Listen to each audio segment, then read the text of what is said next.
नमस्कार मित्रांनो, सादर करतोय कथाकथन. कथेचं नाव घटस्फोट. गेल्या आठवड्यापासूनच मधुरा मुक्त निवांत आयुष्य जगत होती. कोणाचे बंधन नाही, कसले पाश नाही. तिला हवे तसे आता जगता येणार होतं. सकाळी कामवाली बाई यायची, घर झाडून पुसून जायची. मग स्वयंपाक करणाऱ्या काकू यायच्या. त्यांच्याकडून नाश्ता करून घेऊन मधुरा ऑफिसला जायला तयार व्हायची. काकू डबा करून द्यायच्या. ती ऑफिसला गेली की त्याही घरी जायच्या आणि पुन्हा संध्याकाळी यायच्या. मधुरा फक्त काम करायची. ती एका मल्टीनॅशनल कंपनीत मोठ्या पदावर जॉबला होती. पैशाची कसलीच कमतरता नव्हती. आज 15 दिवस झाले तिचा घटस्फोट होऊन. तिला हवा होता घटस्फोट आबिरकडून. आबिरशी तिचं लग्न 4 वर्षापूर्वी झालं होतं. आबिर ही सॉफ्टवेअर कंपनीत काम करत होता. विचाराने वागणे एकदम आधुनिक. म्हणूनच मधुराच्या नोकरीचे त्याला वावगे नव्हतेच.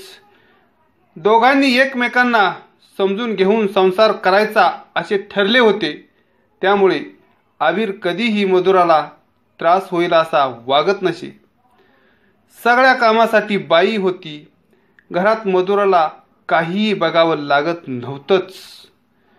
आपल्या कामातल्या हुशारीमुळे तिने प्रमोशनही लवकर मिळवलेलं होतं. तिला आपल्या बुद्धीचा गर्व होता. आता लग्नाला 4 वर्षे होत आली होती. एकदा आबिर म्हणाला, मधू, आता आपण वेल सेटल्ड आहोत, तेव्हा मुलाचा विचार करूयात. नाही आबिर, मला इतक्यात मूल नको आहे.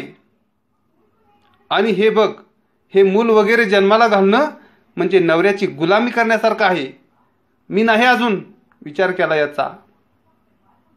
आबिर म्हणाला, अगं मधू, गुलामी काय म्हणतेस? आपल्या दोघांचं मूल असेल ते. नाही आबिर, मला ह्या फंदात नाही पडायचं. मुलाला मोठं करा, त्याच्याकडे लक्ष द्या. त्याचं आजारपण मला नाही जमणार. मी एक कॉर्पोरेट वुमन आहे. आज पुरुषासोबत किंबहुना जास्तच काम करते मी आणि पैसेही मिळवते. मला माझं करिअर सफाईल नाही करायचं. यावर आबिर गप्प बसला. मधूला हे समजत नव्हतं की स्त्री पुरुष समानता आहे म्हणून तिने स्वतःला कमी लेखून घर आणि मूल सांभाळावे असे आबिरचे म्हणणे नव्हतेच. पण मधूने हे आत्मसन्मान, नारी स्वातंत्र्य,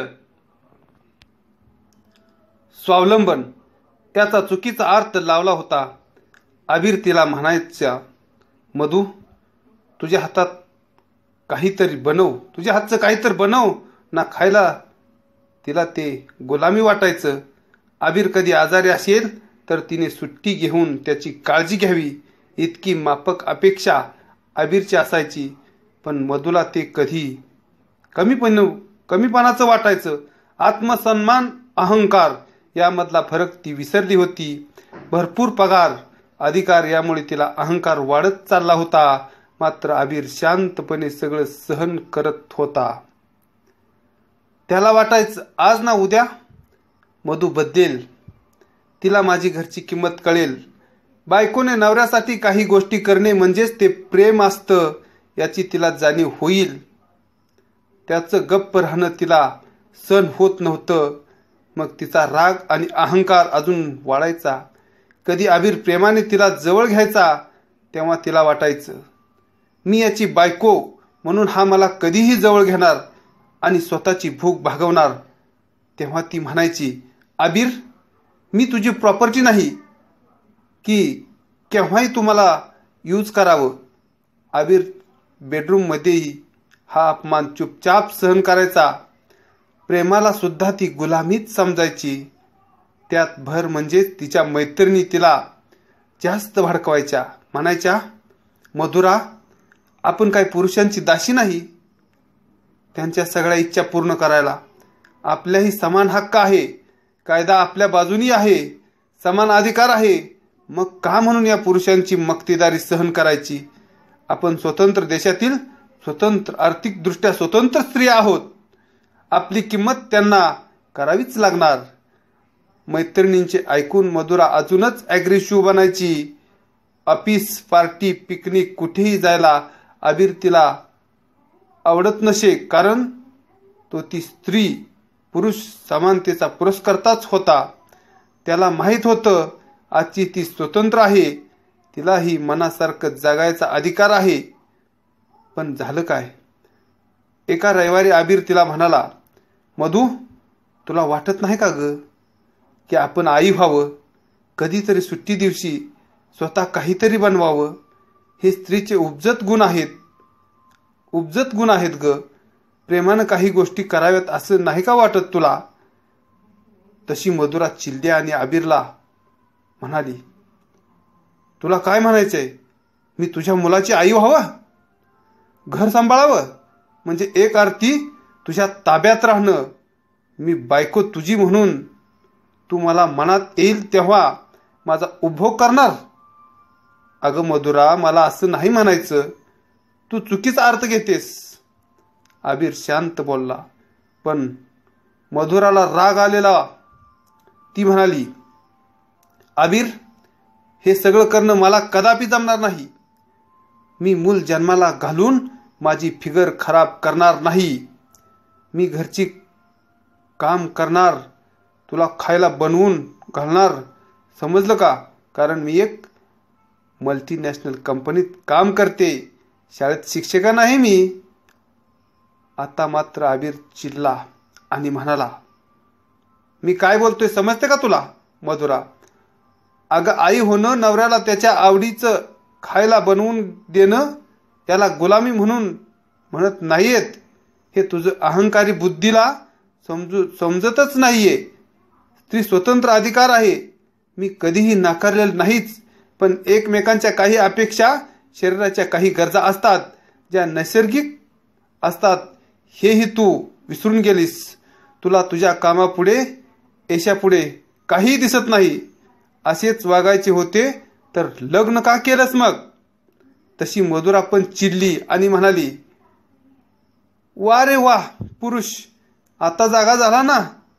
तुझ्यातला खरा पुरुष, जो बाईला फक्त वस्तू समजतो.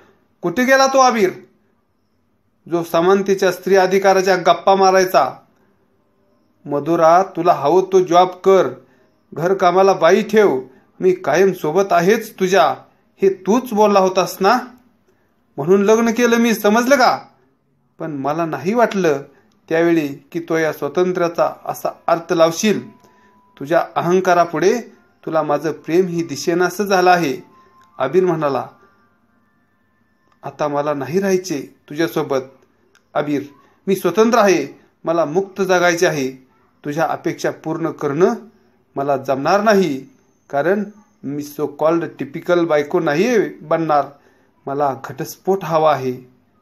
आणि त्यानंतर आबिर आणि मधुरा वेगळे झाले. मधुरा एकटी राहत होती. आज सुट्टी होती. तिने तिच्या मैत्रिणीला फोन लावला, कारण घरी बसून ती बोर झाली होती. कुठेतरी फिरायला जावं असं म्हणत होती, पण कोणी यायला तयारच नव्हतं. कोण नवऱ्यासोबत शॉपिंगला चालली होती, कोण सिनेमाला चालली होती, कोण मुलासोबत पिकनिकला चालली होती.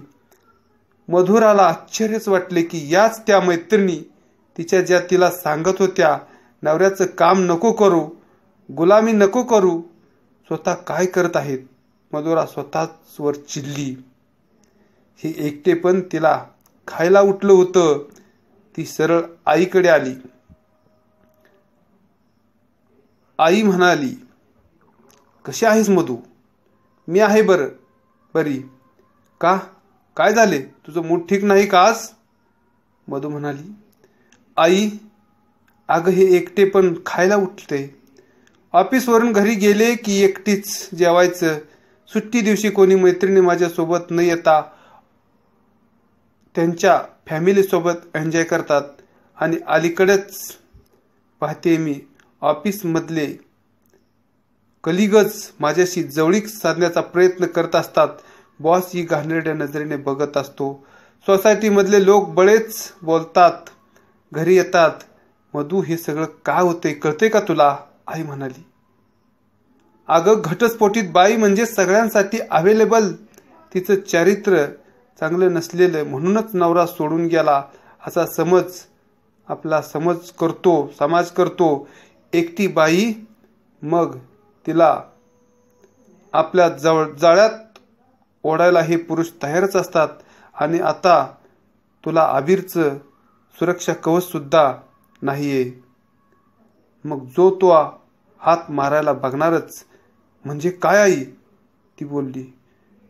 मधू, नवरा सोबत असताना तर हे बाहेरचे लोक मान वर करून बघत नाहीत बाईकडे. तिचा नवरा हा तिला सुरक्षितता देत असतो.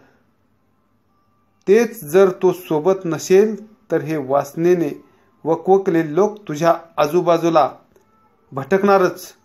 तू आबिरला नाही ओळखू शकलीस मधू. त्याला तुझा अभिमान वाटत होता. त्याने तुला कधीच बांधून नाही ठेवलं ग.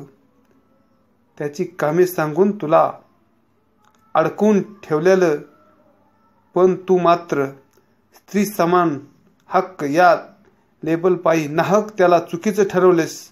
अगं, स्त्रीला आत्मसन्मान, हक्क, अधिकार सगळं आहे, पण त्याला एक मर्यादा पण आहे. आपल्या स्वातंत्र्याचा किती फायदा घ्यायचा यालाही मर्यादा आहे. पण याचा अर्थ पुरुषांची गुलामी करणे नाही. तुझ्या बाबांनी मला कधी या घरात कमी दर्जा दिला का? मी आवडीने सगळं घरचे काम करते म्हणून माझी किंमत कमी झाली आहे का? तूच विचार करून बघ मधू. आबिरच्या सहवासात तू अधिक स्वतंत्र आणि मुक्तपणे आयुष्य जगत होतीस. त्याचं प्रेम तुला पायातली बेडी वाटत होतं. तू भरपूर पैसा कमवशील, प्रतिष्ठाही मिळेल तुला. पण जर तुझ्या आनंदात कोणी सोबत नसेल, हसणारा बोलणारा कोणी सोबत नसेल, तर त्या पैशाला अर्थ उरणार आहे का? तुला आबिर सोबत असताना भीती किंवा असुरक्षितता कधी वाटली का? तू त्याचं प्रेम ओळखू नाही शकलीस. अजूनही वेळ गेलेली नाही मधू. तू आबिरची माफी माग. यात कोणताही कमीपणा नाही. जीवनाची सार्थकता जोडण्यात आहे, तोडण्यात नाही. मधूला आईचे म्हणणे पटले. ती म्हणाली, आई, माझं खरंच चुकलंय. मी आबिरला ओळखू नाही शकले. स्वतंत्र, समानता या नावाखाली मी चुकीची वागत आले. मी कायम माझा अहंकार जपत आले. आई म्हणाली, मग आबिरची माफी माग. तो खूप मोठ्या मनाचा आहे. तुला जरूर माफ करेल आणि समजूनही घेईल. हो आई, मी आत्ताच जाते आबिरकडे आणि माफी मागते त्याची. आणि मधुरा तडक आबिरला भेटायला गेली.